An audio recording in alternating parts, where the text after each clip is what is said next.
IVM. Storytel is an audiobook platform that lets you hear hundreds of thousands of stories on your mobile, PC, wherever you prefer. This week I'm going to recommend a modern classic. It's a story that many have seen but few have heard or read. Game of Thrones by George R.R. Martin. The story is loosely based on the War of the Roses succession fights in 15th century England. When you hear Roy Dotrice narrate the story, it really brings it alive. Go to storytel.com/IVM and you'll be able to get your first month for 99 rupees. That's 200 rupees off the regular $2.99 a month price. That's storytel.com/IVM. Go get it now. Hello and welcome to the Habit Coach podcast. I am Ashdin Doctor, your habit coach, and today with us for a second time we have Nyana Sabharwal. And today we're going to be talking about connectedness. In our last episode, we spoke about suicide. Today, we're going to be talking about how we can create an environment around us of connectedness so that we never actually feel alone.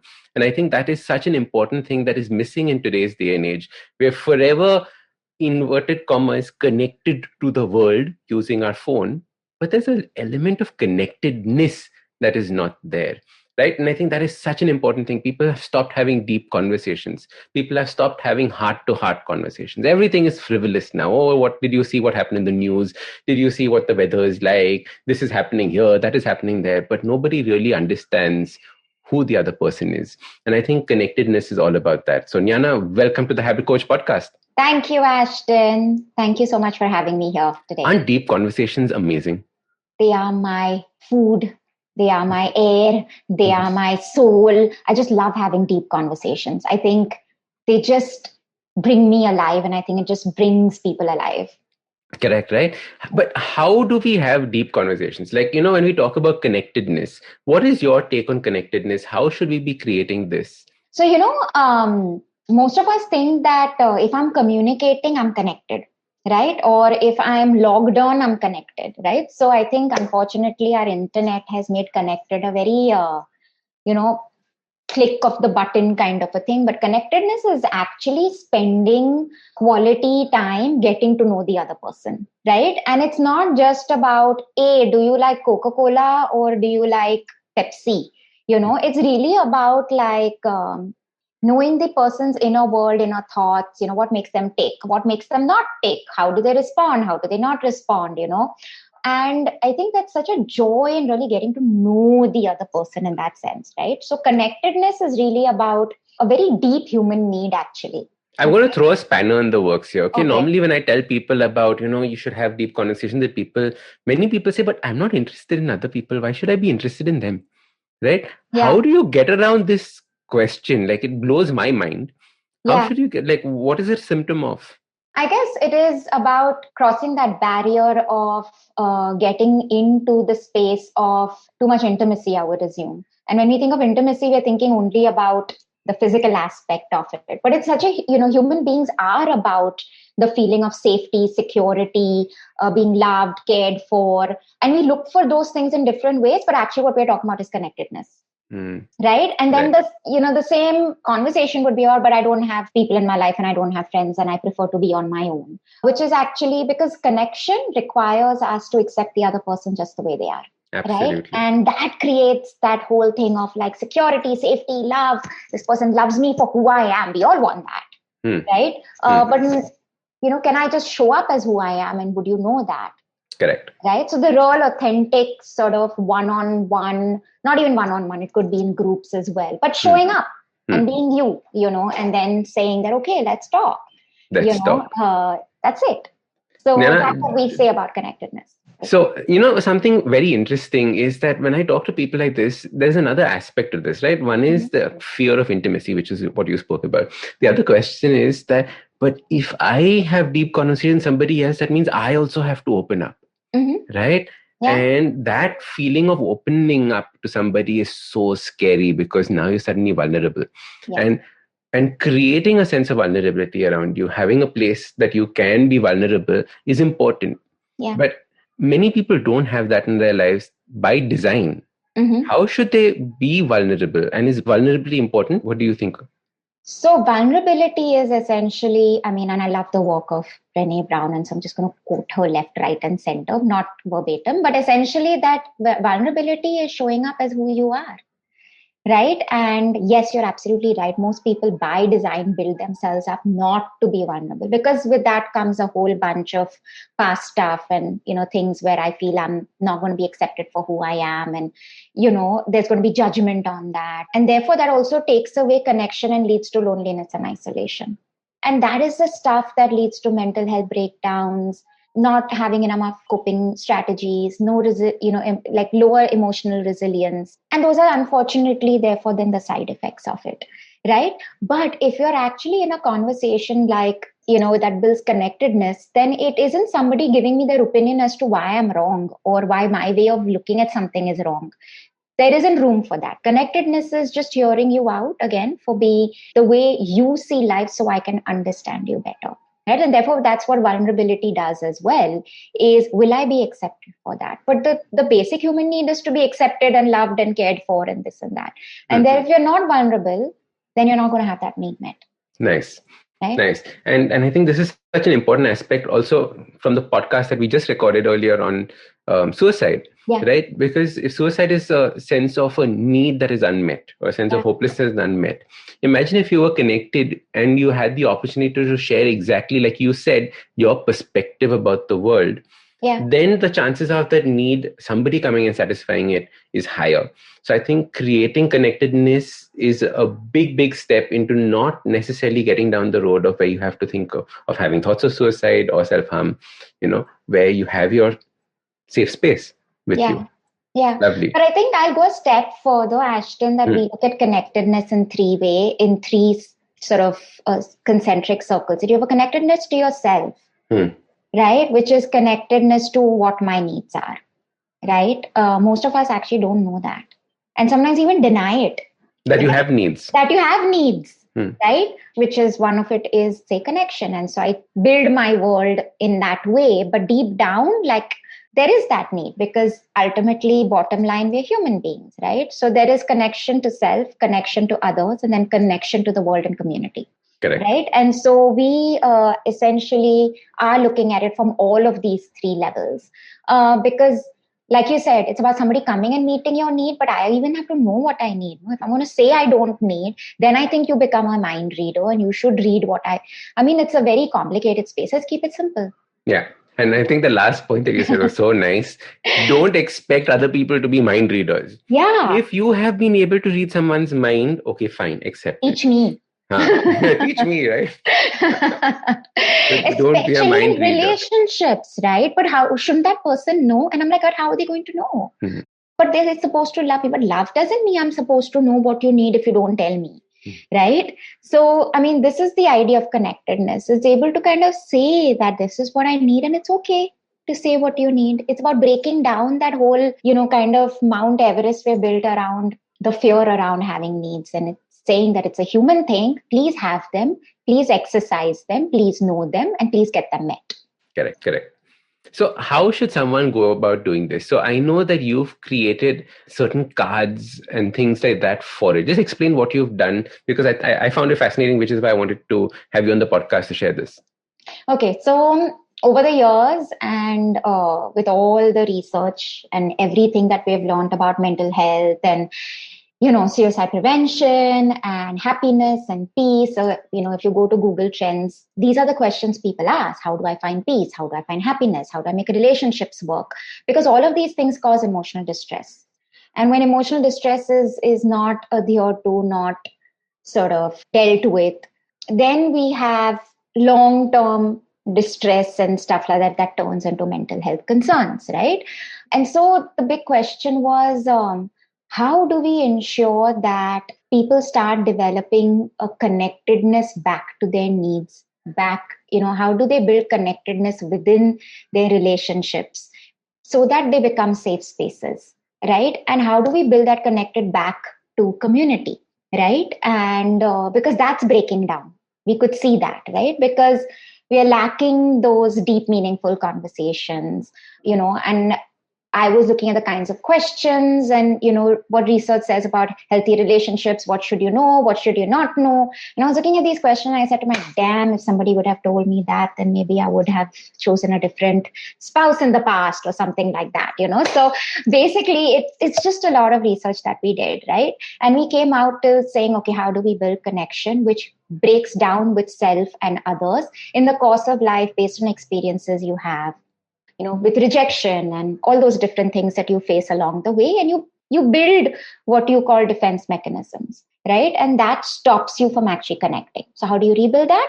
So we made them into, what we did as children, bringing people together and playing card games.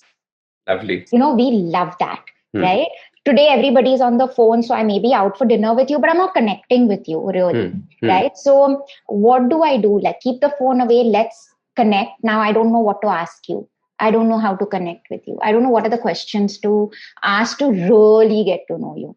So what we did is we did the research. This is such an important point, Nyana, because half the time, no one teaches us how to connect with somebody. Absolutely. Right? We are supposed to figure it out along the way, right?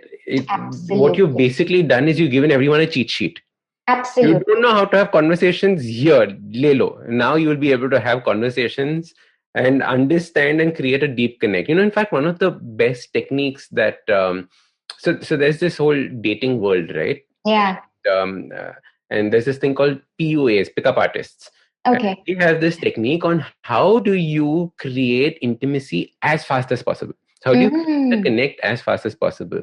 And it was all about each question you ask goes one step deeper, one step deeper, one step deeper, till you reach a point where this person suddenly says that, wow, no one's ever asked me that before. Yeah. You must be, So it's a very interesting way of understanding how to create these connects with people.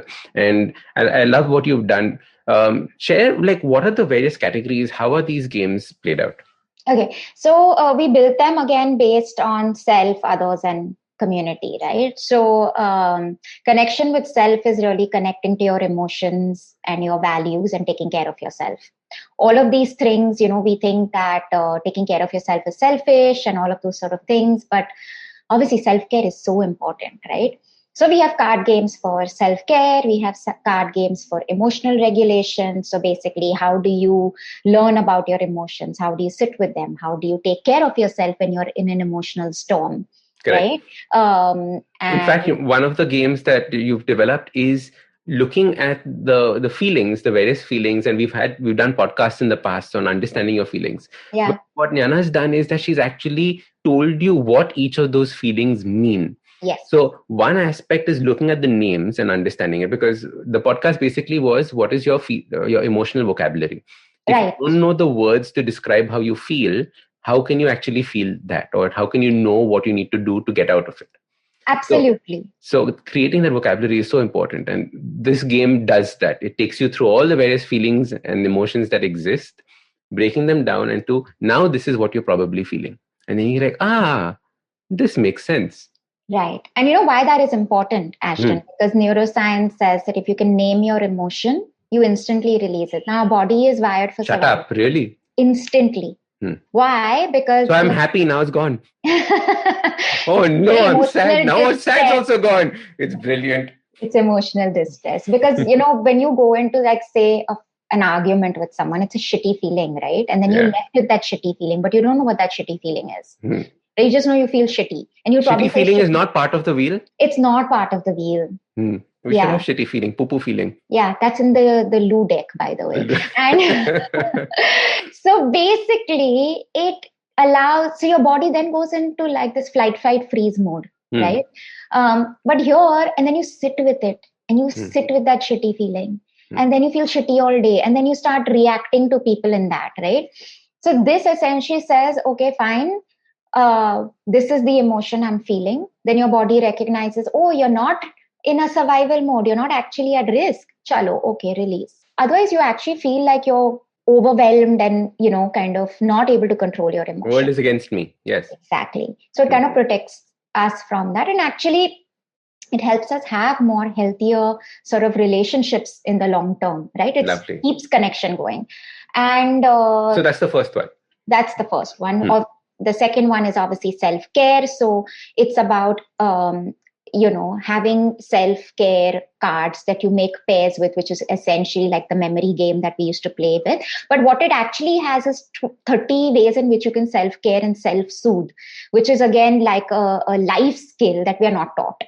So, for example, I'm losing my shit. What am I taught to scream? But scream breaks down relationships and connectedness. So, what do I essentially do? These are 30 activities that stay in my subconscious. Array, I'm feeling like this. Okay, let me just pick up something and do.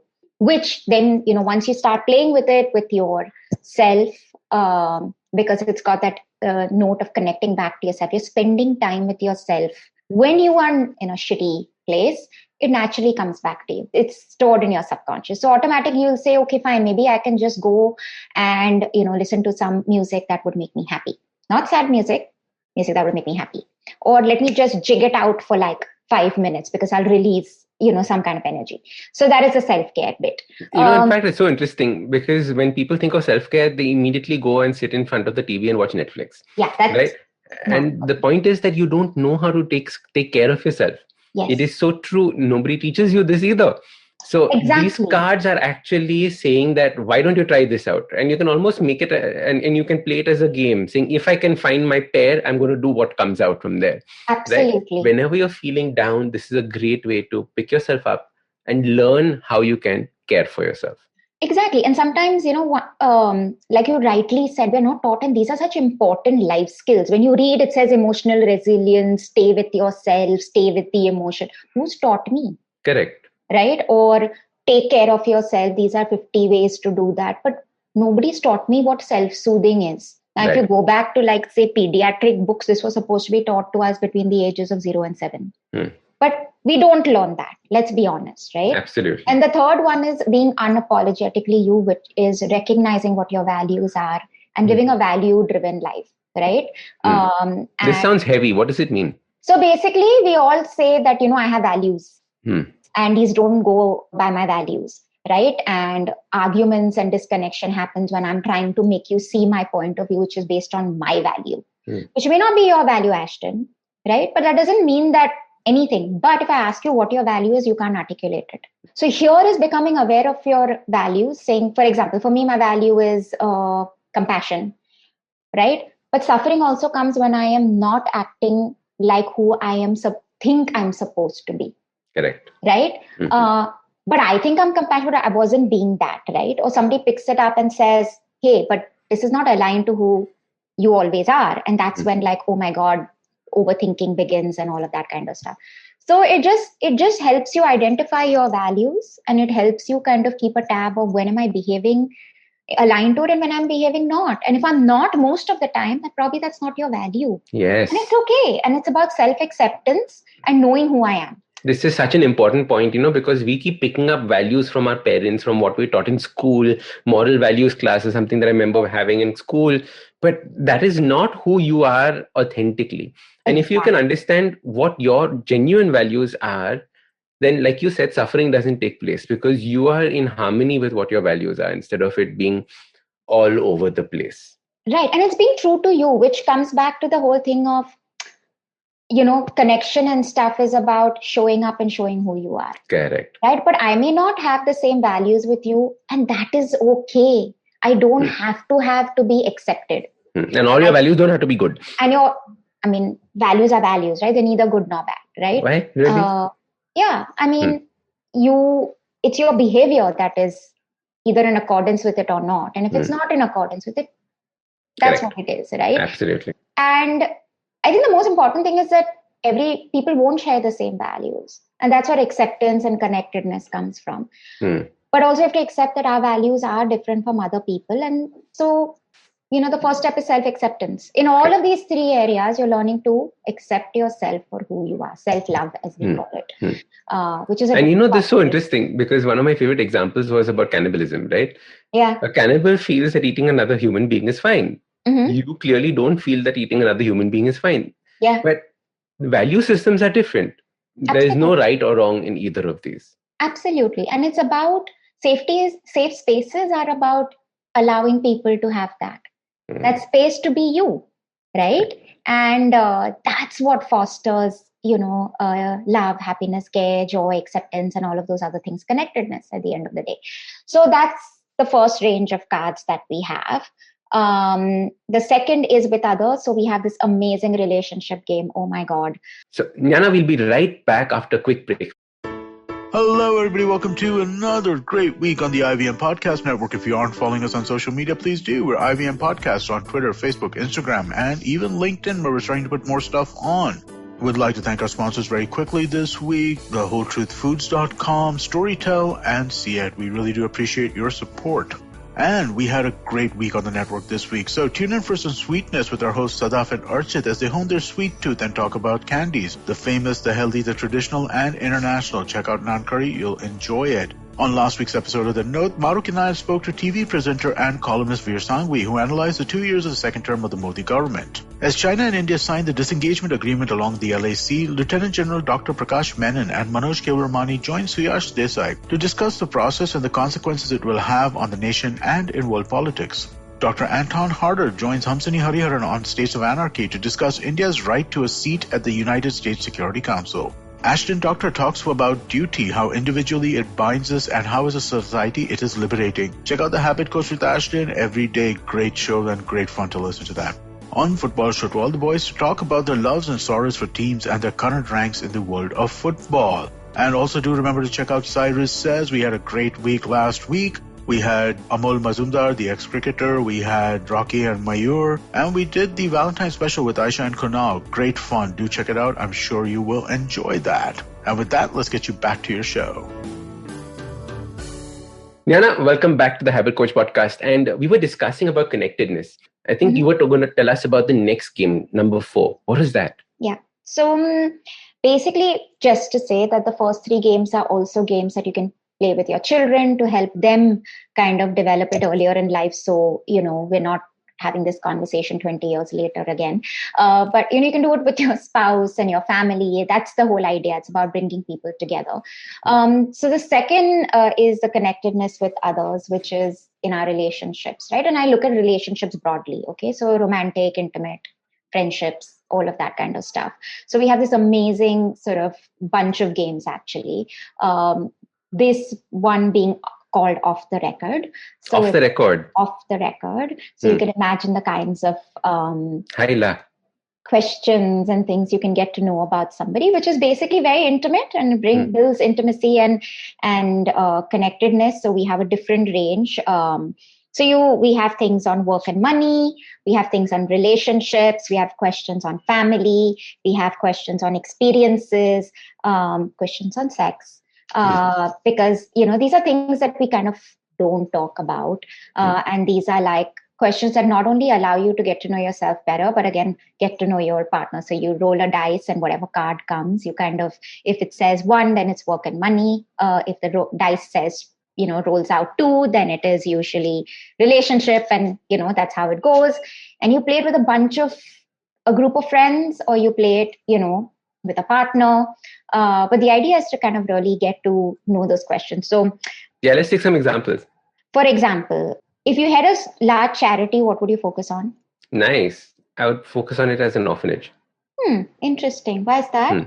I've always wanted to start an orphanage.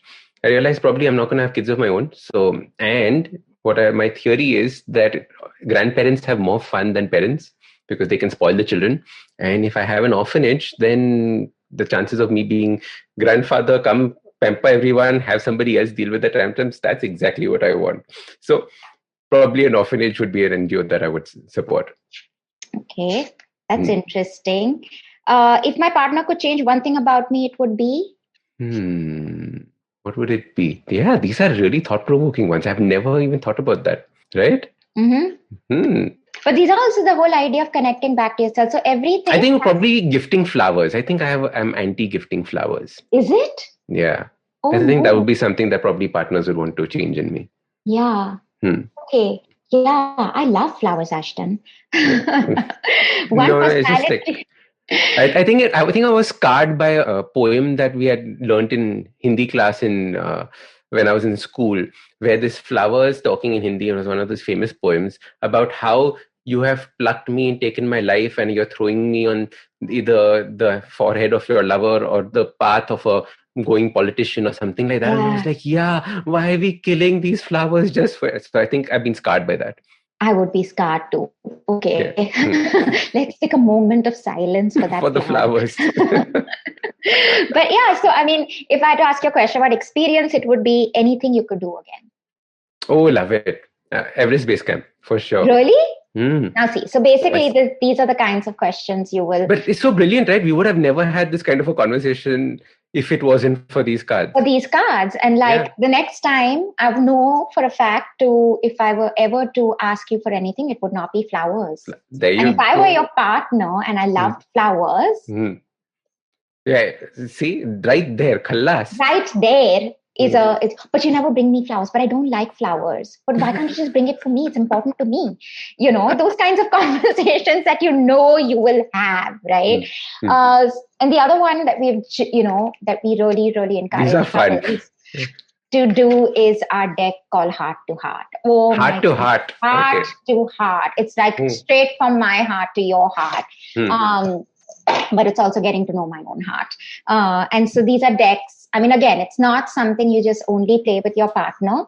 We do definitely encourage it. Like I said, if I knew these questions, I would probably have a whole different relationship, with my marriage earlier on. But okay, these were things that I said, okay, let's get more people to kind of get to know, enjoy, and, kind of enjoy their relationships really. So Heart to Heart is like something you play, kind of knowing about how much you know about your partner. And I think one thing I've seen is also that we evolve as people, but sometimes also we lose ourselves in our relationships. And this is kind of making sure that you kind of stay connected to yourself and show up for who you are, right? Can I just ask you this question? What hangups do you have about sex? I don't have any. Lucky. Now imagine if did have a long list, you would not be their partner, Ashdin. There you go, right? So how does your partner like to receive love? And gone through these questions, and they're absolutely brilliant, right? They're things that I'd never thought about ever. Forget for myself, I'd never thought about asking. Yeah. And I realized that if you actually spoke about these things, imagine where your connection with your partner could be. And it's so true, because we're looking for that intimate connection. We're looking for intimate connection, and that breaks down, right? It breaks down into the mundane things that are there every day. Acha, what is your favorite color? You like dosas, I like omelets. It stays there, right? But It never goes into these deep kinds of things, like, what are things that you're willing to do? What are things that you're not willing to do? I remember one of your questions was, which ex have you not gotten over? And I was like, oh my God, can you imagine answering that? But it's interesting to start thinking about these questions and having these conversations. Yeah, because we don't know how much we carry with us and, things like that. Or, this is my favorite question is, how does your partner show love? Brilliant. Right? Yeah. Because I think the love languages. And the love languages. 6 love languages. Yeah, so important. So we've done a podcast on this or a video on this in the past as well, because you need to know what your love language is and what your partner's love language is. And it changes the dynamic completely. And it's no longer about, this is that disconnect between I want fun and joy, but I want stability and dosa and omelette. You get what I'm trying to say? Yes. It's bringing the adventure, it's bringing the depths of connection back into, and these are not things we are taught. Nobody says, we're chucked it, we go into a relationship or go into a marriage or without really knowing these things, And so and so from there we have also another deck called Conversationalist, and that's great for the dating community because so many people kind of worry about not being interesting or not knowing where to start a conversation, or just being kind of awkward and that's a deck with a whole bunch of different topics again that you can kind of take with you on trips and girls' trips and first dates and second dates and third dates, and really get to know the person and kind of just have a lot more sort of intimate conversations. And, even with your friends, things that we never ask each other. It's just about our way of creating connection in safe spaces. So totally we have about 7 games, Ashdin. and each one of them kind of roll over into the other. So they are largely about connection with self and connection with others. And they, basically are these kinds of decks that are divided into different experiences and different topics that really get you thinking and really kind of connect deeper with yourself and others. So brilliant. This connectedness thought is so important. I wish everyone would just like start focusing on deeper relationships with their family and friends and loved ones. And if nothing else through this lockdown, that is something that has come up the most, right? Mm-hmm. How am I connecting with these people that I'm now sharing this small square foot area with? Right? Imagine if it's still only surface level conversations, how boring and banal life is going to be. If you could actually create a connection, wow. And I think these cards are a way of teaching you how you could possibly start creating these connections. Absolutely. And I think it's about those very core things of accepting self and accepting others with our similarities and our differences. Where we break down is on the fact that we are different, but we'll never be the same, but we can still connect. How should someone actually, this is a very important point, how should someone go past the difference? Right? Imagine if you are having this conversation in one of the heart-to-heart conversations with your lover, and suddenly the person said, really? Oh my God, I'm not like this. Oh my God, and there's a rift that suddenly happens. What should you do at that point of time to prevent something like that? Are there guidelines? So there are ways. So there are not only obviously rules of how to play the game and variations, but it basically explains that you're here to listen, right? You're here to learn about the other person. It's not to, and we did think about, oh my God, what if there are like fights breaking down? So we very clearly said that it is here to truly be present and listen and learn about the other person, right? Yes. And if there is, it is an opportunity to really able to understand what the other person needs and to share what you need, right? And usually we say what we need in the middle of a big argument, which kind of gets missed. But you never do this, and and you're like, what? I wish you would actually do this, and then it's like I'm being, invalidated, for example. Correct. Yeah.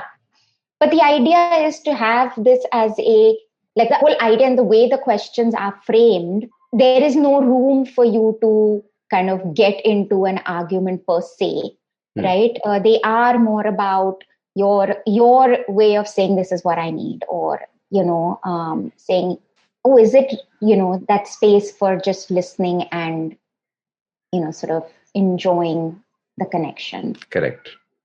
And there are certain rules that I think we should all follow when doing these things or having these conversations with our partners or with anybody in our life. And one of the most important ones that we don't talk about is never in the future will I hold this against you.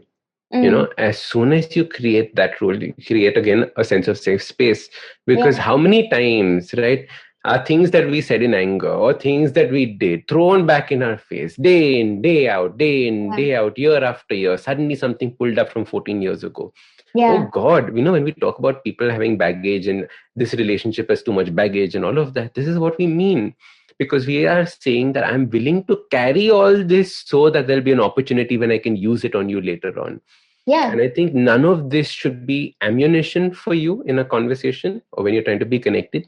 It should actually be about lowering your defenses, not thinking about stockpiling armaments. Absolutely. And it's genuinely playing the game with the intent of getting to understand the other person. And so many times when we are having conversations, we want to tell the person how they are. And we've done a couple of trials with groups of people and couples, and we have watched how they interact, right? And it's amazing to see that there is that thing. The intention is fun and joy, and the joy of getting to know somebody else, right? Even after 15 years with someone. So, I can safely say that even after 20 years with someone, I was still didn't have all the answers to some of these questions. And I said, oh, damn, I wish I knew, because then I wouldn't have, done this or that, and it's just the opportunity to do that now in real time and not through like your phone in the way, which then says, oh, I actually got a WhatsApp and let me see that, but really being present with each other and being in each other's space and company, and creating that safety. So lovely. Yeah, that's the whole part about connectedness and learning to develop. It's a habit, that you develop over time, which is to able to be present and to able to really acknowledge that we are different, and that, within that difference lies the joy of getting to know another, and still staying lovely. Connected. So I like what you said. It's a habit to be connected. Yeah. Full marks on getting that. Nyana, how can people buy this? How can people get in touch with you? What are the next steps that people should do? Saying that I want to connect with people in my life. Now what should I do? Okay, so it's as simple as going on to our website, safespace.in, and you have the whole range of games there. You just need to put it all in your cart and say click and buy. And if you have any questions, you can CVV write. Number, you'll get OTP, all of that you have to do, na? Is that it? Do you need to go through the process of we are as easy and simple as buying any other e-commerce product? No, I'm just joking. You come to our site, there's a whole bunch of games. You can choose them, put in your cart. We have a credit card payment system. And the order will then be kind of dispatched to you, and should receive. You don't have to say all of that. Good. You got it. And if you want no, just kidding. But yeah, you can alternatively so get on to safespace.in. Look at the games there, and people can reach out to you as well on Instagram. What is your Instagram handle? Instagram is SafeSpace India. Each of the games, you can look inside it. You can, also reach out to us on our phone number that's on our website. We can explain the games to you, how you can play with it, and, happy connecting. Lovely. Thank you so much, Nyana, for joining us on the Habit Coach podcast. Thank you so much, Ashton. Thank you for this opportunity. And I guess stay connected. Stay connected. Last question. Come on, take out one more interesting question. Okay, one more interesting question. Should it be like... Anything. What is the one guilty pleasure you're not ready to give up? Chocolate cake, chocolates. So much chocolate. Anything that is darker than my soul as chocolate is perfect. Dark chocolate, 70%? 99, if possible. All right. Thanks, Nyana. Thank you, Ashton. If you like this podcast, don't forget to check out other interesting podcasts on the IVM network. You can listen to us on the IVM Podcast app or ivmpodcast.com. You can also follow us on social media. We are at IVM Podcasts on Twitter and Instagram. If you want to reach out to me, I am Ashdin Doc on Twitter and Instagram. You can find lots more information on my website, awesome180.com. or check out different content on my YouTube channel called AWESOME180. That's Awesome 180. जिंदगी diaries के पन्नों में कुछ पुरानी यादें, समुंदर किनारे झूमते दरख्त, जवान दिल की धड़कनें और अनजान मुलाकातें हैं। तो आइए खोलिए मेरे साथ जिंदगी डायरी के पन्ने और साथ ही खुलकर जीते हैं जिंदगी। आप सुन सकते हैं जिंदगी डायरीज IVM पॉडकास्ट ऐप या वेबसाइट पर, या जहां कहीं से भी आप अपने पॉडकास्ट सुनते हो। Whether you're an established sports person or a budding one, or simply a sports enthusiast, join us, Tanvi and Shlok. We are two passionate pro badminton players talking policy, mindset and everything sport. So tune in to the Millennial Athlete every Monday. Only on the IVM Podcast Network. Trust us, it's gonna be lit.